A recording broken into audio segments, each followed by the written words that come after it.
நண்பர்களுக்கு வணக்கம். இந்த வீடியோவில் நம்ம ப்ராக்களுக்கு அடுத்த ட்ரைனிங்கை பற்றி உள்ள வீடியோ தான். இன்றைக்கி நம்ம விடக்கூடிய ட்ரைனிங் ஸ்பாட்டு எந்த இடம்னா, திருநெல்வேலி ஸ்டார்டிங்கில் வெட்டுமலை, அந்த வெட்டுமலை பக்கத்தில் வச்சு விடலான்னு பிளான் வச்சுருந்தோம். இது எத்தனை கிலோமீட்டர் உள்ளனா, எங்கள் லாப்ட்லேருந்து வெட்டுமலை வந்து ஒரு 75 கிலோமீட்டர்லேருந்து 80 கிலோமீட்டருக்குள்ளே இருக்கும். அந்த ஸ்பாட்டை சூஸ் பண்ணியிருந்தோம். இதுக்கு முன்னாடி இந்த ஆண்குடு ஃபீமேல் குடு இந்த ரெண்டையுமே நாங்கள் 35 கிலோமீட்டர் ட்ரைனிங் போட்டிருந்தோம். இன்றைக்கி ஒரு 75 கிலோமீட்ரு உடலானிட்டு ஒரு பிளான் வச்சுருந்தோம். ஏன்னா ஸ்டார்டிங்கில் நாங்கள் கொஞ்சம் ஸ்லோவாக தான் ட்ரைனிங் கொடுத்துருந்தோம். அதனால் ஏரியாக்கள்லாம் ஓரளவு கவர் ஆகிட்டு நம்ம அப்புறம் பக்கத்தில் ஒரு 50 கிலோமீட்டருக்குள்ளே ஈஸியாக வந்துடுறன்னுட்டு நம்மளுக்குள்ளே ஒரு கன்ஃபார்ம் ஆன பிறகு டக்குனு நம்ம தூக்கி கொஞ்சம் லாங் கொண்டு போனாலும் அப்புறம் ஈஸியாக வரன்னுட்டு ஒரு நல்ல நம்பிக்கை உண்டு. அதனால் ஒரு 75 கிலோமீட்டர் சூஸ் பண்ணியிருந்தோம். இன்றைக்கி ஆண்குடு ஒரு 13 புறா எடுத்திருந்தோம். ஆண்குடு விட்ட உடனே ஒரு நல்ல ஒரு பறவை இருந்து, ஆனால் ஒரு நல்ல மேகமூட்டமாக இருந்து புறாக்கள் ரூட்டில் பறக்காமல் வேறு திசையை நோக்கி தான் பறந்துச்சு. கயத்தாறு அந்த ரூட்டு சைடு தான் போச்சு. எப்படியும் புறா குமைஞ்சாலும் நம்மளுடைய புறாக்களுக்கு இப்போ ஒரு மணிக்கு ஒரு கண்டினியூவாக பறக்கக்கூடிய தெம்பு இருக்கனால ஓரளவு ரூட்டை பிடிச்சி வரணும் ஒரு நல்ல நம்பிக்கை உண்டு. அது ஆண்குடு விட்டு முடித்து ஒரு 5 நிமிஷம் கழித்து ஃபீமேல் கூட திறக்கலான்ட்டு பிளான் வச்சுருந்தோம். அதே மாதிரி ஒரு 5 நிமிஷம் கழித்து ஃபீமேல் குண்டை ஓப்பன் பண்ணியிருந்தோம்.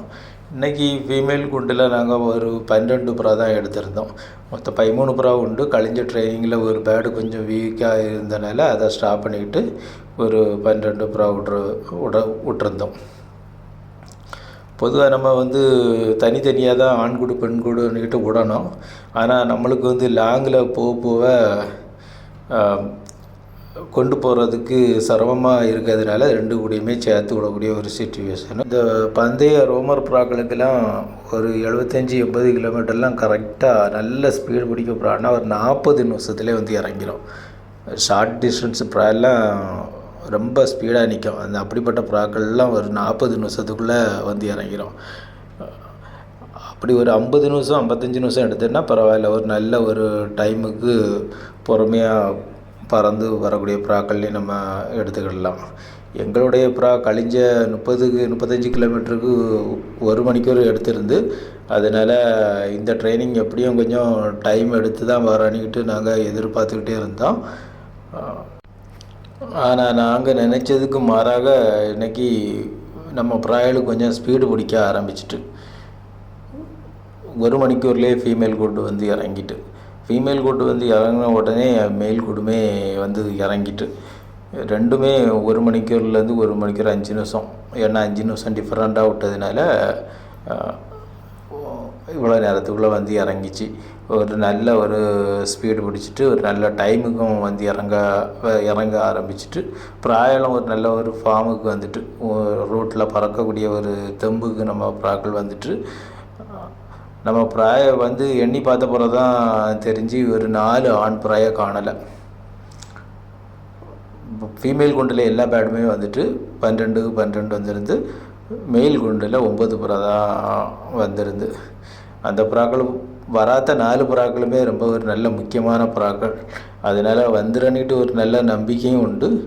அந்த புறாக்கள் லேஸில் உடனே வேறு எங்கேயும் போய் இருக்கையும் செய்யாது, கண்டினியூவாக ஃப்ளையிங்கில் தான் இருக்குன்னுட்டு மனசில் ஒரு நல்ல ஒரு நம்பிக்கையிலையும் இருந்து, ஆனால் வந்த புறாக்களை உடனே பிரித்து அடைக்க முடியாத ஒரு நிலைமையில தான் இருந்து 2 புறாக்களுமே வந்து ஜோடி ஆகிட்டு. ஏன்னா வீட்டில் ஆள் இல்லாதனால அந்த ஒரு தப்பு நடந்து, வந்த உடனே நாங்களும் கூட்டில் இருந்து புறாக்களை பிரித்து அடைச்சிட்டோம். தனித்தனியாக அடைச்சி போட்டிருந்தோம். வராத 4 புறாக்களையும் தான் நாங்கள் எதிர்பார்த்துட்டு இருந்தோம். ஏன்னா அந்த புறாக்களுக்கு மேலே ஒரு நல்ல நம்பிக்கை உண்டு. லாங்கில் போய் அதோடு தான் கொஞ்சம் சப்போர்ட் பண்ணணும்னு நினச்சிட்டு இருந்தோம். அந்த புறாக்கள் தான் மிஸ் ஆகிருந்து. ஃபால்கன் ஏதாவது விழுந்திருக்குமானிக்கிட்டும் ஒரு சின்ன டவுட்டாக இருந்தது. ஏன்னா இப்போ ட்ரைனிங் விடக்கூடிய மக்களுக்கெல்லாம் ஃபால்கன் அடி ரொம்ப ஜாஸ்தியாக இருக்குது. வராத 4 புறாயில் ஒரு 3 புறா கரெக்டாக 1.25 மணிக்கூர் கழித்த பிறகு வந்துடுது. அந்த புறாயுமே ஒரு கண்டினியூவாக ஒரு ஃப்ளையிங்கில் தான் இருந்திருக்கும். எங்கேயும் போய் உட்கார்ந்துருக்க ஒரு வாய்ப்பு இல்லை. அது ஒரு நல்ல ஒரு கண்டிஷனில் தான் வந்து இறங்கிச்சு. இது இப்போ வந்து இறங்கினது இது இந்த சப்ஜா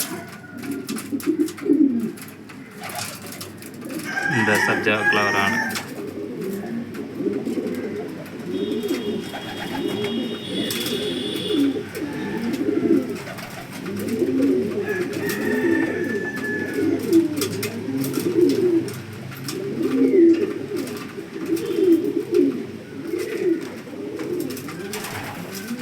முதனுக்கு 3 வரை தான் இப்போ வந்தது.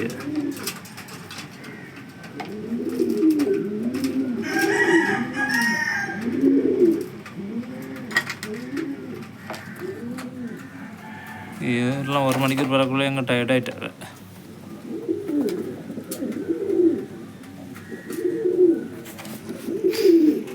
பிறகு ஒட்டக்கூடு நல்ல இறையெல்லாம் தின்னுட்டு ஸ்டடியாக தான் இருக்கா.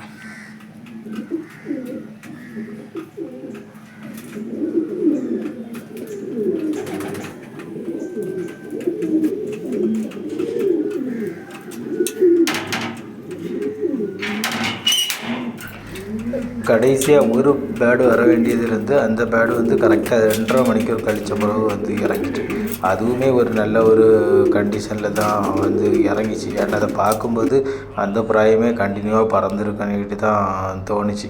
எங்கேயும் போய் உட்கார்ந்துருக்க ஒரு சான்ஸ் இல்லை. அதனால் இப்போதைக்கு எல்லா புறாக்களும் ஓரளவு நல்ல தெம்பாக பறக்க ஆரம்பிச்சிட்டு, இனி அடுத்த ட்ரைனிங்கை பற்றி வீடியோவில் கொடுக்குறேன். புதுசாக பார்க்கக்கூடிய நண்பர்கள் நம்மளை சப்ஸ்கிரைப் பண்ணி வச்சுக்கிடுங்க. தொடர்ந்து பந்தயத்தை பற்றி உள்ள தகவல்கள் கொடுத்துட்டு இருக்கேன். வீடியோ பிடிச்சிருந்தா லைக் பண்ணுங்கள், ஷேர் பண்ணுங்கள், சப்ஸ்கிரைப் பண்ணுங்கள். அடுத்தடுத்த வீடியோக்களில் சந்திக்கலாம். ஏன்னா நாங்கள் எந்த கிளப்புலேயுமே இன்னும் ஜாயிண்ட் ஆகலை.